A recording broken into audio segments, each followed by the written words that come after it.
What's going on, guys? It's CaliQ here, and today we will be reviewing and ranking the Grandia series as a whole according to my preferences and the way that I see this amazing franchise. Now, while there are some ups, there are some downs, but that's to be with any series. This is also a video to celebrate the release of Grandia 1 and 2 HD Collection coming out for PlayStation 4 and Xbox One. Major huge shout out to Gung-Ho Entertainment for taking care of me. Thank you guys so much for providing me with an opportunity to experience probably my favorite JRPG of all time. So we're here today to celebrate that, and let's go ahead and check out what my ranking is of this series. Once again, if you haven't checked out Grandia 1 and 2 HD Collection, it is now out for pretty much all platforms: PC, Switch, Xbox One, and PS4. Go check it out and see what all the hype is about. Alright, let's jump into my list and let's see what we got here, y'all. So starting off with the game that was pretty much a battle system in a nutshell, we're going to start off with Grandia Extreme. Now this was a sort of side game to the Grandia series. It wasn't a main title entry or numbered entry, but it was a game where they wanted to experiment a little bit with dungeon crawling while using this excellent and amazing battle system. It reminds me of a little game I used to play on Dreamcast called Evolution, later released for the GameCube called Evolution Worlds. But these were just primarily dungeon crawler JRPGs. Not really a heavy story, not really anything to the story, just a battle system with the repetitive nature of going from dungeon to dungeon. Now that is where it's a big no-no for me, because even some of the characters felt really flat and really generic in Grandia Extreme. With the story also being extremely loose and extremely weak, this game as a whole was just extremely mediocre. I had to play on that. But that battle system, that classic Grandia good turn-based action battle system, was still there, and it used elements from previous Grandias to complement that battle system. But they even changed the sort of timeline to a circle. Once again, everything was just a little weird with Grandia Extreme, and I get that they wanted to try different things out, but with bland characters, no story, and a customization that just felt so shallow and so empty. This game just felt empty. It felt like the husk of a once great JRPG series. But we will say that I did enjoy the way that they added little puzzles to the main map, and while you're going around there were different things that you could do, like encounter the enemies by getting the preemptive strike on them, and visually it was still appealing, as well as that music. That Grandia music will always be absolutely amazing, and this game had great music tracks as well. But coming in at number 4 has to be Grandia Extreme. I just wish this game had a lot more. It has so much potential to it, but unfortunately it did not live up to that potential for me. Now coming in at number 3 is Grandia 3. This game also has similar issues to the one that I mentioned before. For some reason, the quality in storytelling and the quality in characters took a step down from the first two games, but this game came after Extreme, so I was expecting to see these sort of things improve. The premise of the story is a boy named Yuki is determined to become a great pilot like his idol, the Sky Captain Schmidt. When he and his mother encounter a girl named Alfina who has the ability to communicate with the spiritual guardians of the world, they discover the secrets of the world's past and face an evil rogue guardian named Zorn. Now, this game was generally met with positive response upon release, with the critics loving and praising the game's innovative battle system, and that's where I will start off as well. Grandia 3's battle system. If I could just play a JRPG for the battle system only, this would be the game that I choose. I mean, the real-time turn-based action in Grandia 3 is almost unmatched. Dare I say it's even on the level of 1 and 2's battle system.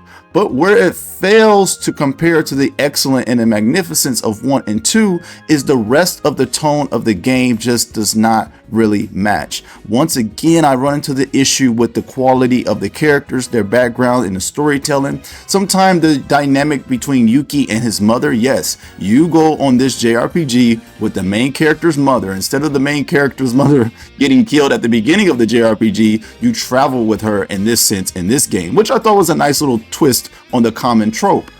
But sometimes it made for a little uncomfortable, awkward situations where the characters would feel more like brother and sister rather than mom and son. Goodness sake. Let me do it. Will you be quiet? I need to concentrate. Miranda, what are you doing here? Huh? You should know by now, you can't hide anything from me, Yuki. So this is some of the issues that I ran into with Grandia 3. Once again, this game's battle system is superb. It's probably the only thing that really saves the game from being a total mess like Grandia Extreme was. But the cookie cutter graphics, the cookie cutter story, it just took me a step back from the excellence of Grandia 1 and 2, which is probably why these games have yet to be re-released, because Gung Ho knows the importance of 1 and 2 and the excellence that those games stood for. One of the other things that I have to admit about with Grandia 3 is I couldn't bring myself to even finish it, guys. I got about 75% of the way through and I just lost all interest to see this story to its end. However, maybe if it was re-released, I would give it another fair shot. But for me, Grandia 3 sits at number 3 on the Grandia all-time list. It's not the worst JRPG out there, with it scoring a 77 on Metacritic and things like that. But I know this series can be so much more, and I know how excellent this series could be. So this game was a bit of a disappointment when you consider that it had all the tools and seeds to be greater than what was actually put out. So I'm putting Grandia 3 at number 3. Next, we have the original Grandia, which this game is the game that started it all. This game is highly regarded as one of the more influential JRPGs to come out in the late 90s. It originally came out for the Sega Saturn and later re-released for the PlayStation system. As since, it's also been released a part of the HD collection for the Switch, and now finally for the PS4 and Xbox One, along with Grandia 2.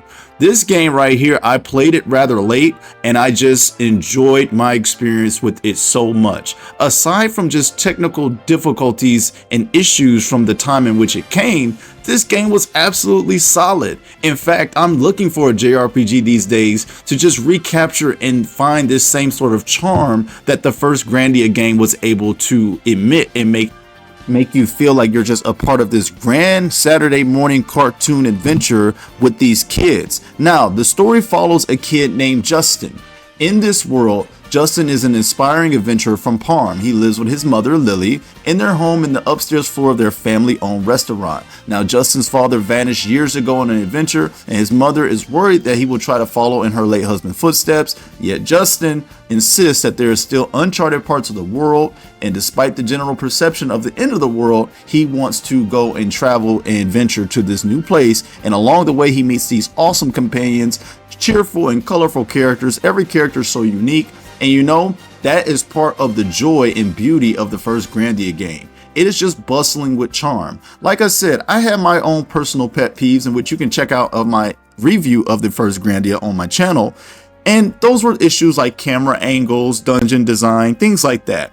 But looking back and comparing it to the rest of the series, Grandia 1 really is a pioneering game, and even though I played it a little bit later in its lifespan, I truly appreciate this game for being the origin in which one of the best JRPG duos exists. Without this game, there would be no Grandia 2, and I have to always thank this game for planning and making the foundation and the seed for one of my favorite JRPGs of all time. Now, in the first Grandia, that beautiful, amazing battle system is still there. You can see it in its infancy, and even when it came out, it revolutionized the way that action turn-based combat would go. You can still see the timeline in which you and your opponents would share this timeline, and then you would get to use one of your moves, your magic, your different weapons. You could also equip your allies with these different weapons, and they would have different skills based off those different weapons.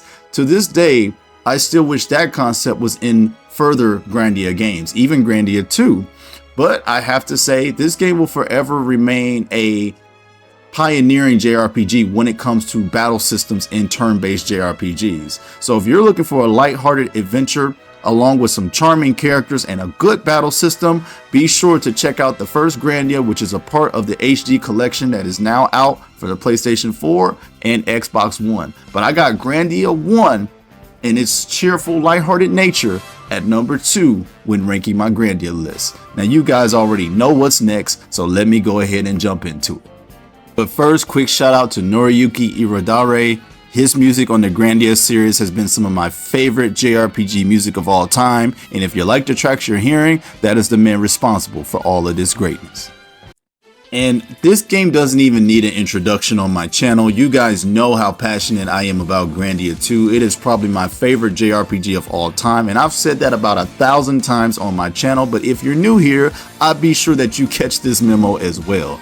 Grandia 2 to me is just one of the JRPG masterpieces of perfection that has ever dropped. And I won't even spend that much time talking about it on this video because you guys know how I feel. When I think of the Grandia series, I think of Grandia 2 in a nutshell. It was the battle system to me perfected. It was the story perfected. It was the characters endearing and memorable and different. This game was what I wanted in a JRPG, and it is still one of the epitomes of JRPGs that I challenge every other JRPG against. It had it all. Millennia. No, but Millennia, Ryudo, Elena, all of the characters were very vibrant, all of the characters were very memorable, and they had great character development. The game's battle system, once again, is one of the peak battle systems in JRPG history, in my personal opinion. Now, are the graphics the absolute best? No, but for its art style, it made sense for why they went with the way that they went to. And hey, when I played this back on the Dreamcast, I always thought it looked like a great game. Even if the main characters on their models seem to not have any mouths, I still thought this game looked pretty darn good, and it still looks amazing till this day. So wrapping this up, I'm not going to spend that much time on Grandia 2 because you guys know how much I love this game. If this game could get a remake, gung-ho, listen, come on, do a brother a favor. But guys, that is the video, man. Thank you for supporting the channel. I really hope that you guys enjoyed this ranking of the Grandia series. Be sure to check it out in my links down below, and shout out once again to Gung Ho Entertainment America for hooking your brother up and looking out for me. I got you guys. I appreciate it, and thank you for keeping the Grandia series alive and well in the hearts of so many players. I'll see you guys on the next video. Let me know if you're tempted to try this series out now. I'll see you guys. Peace.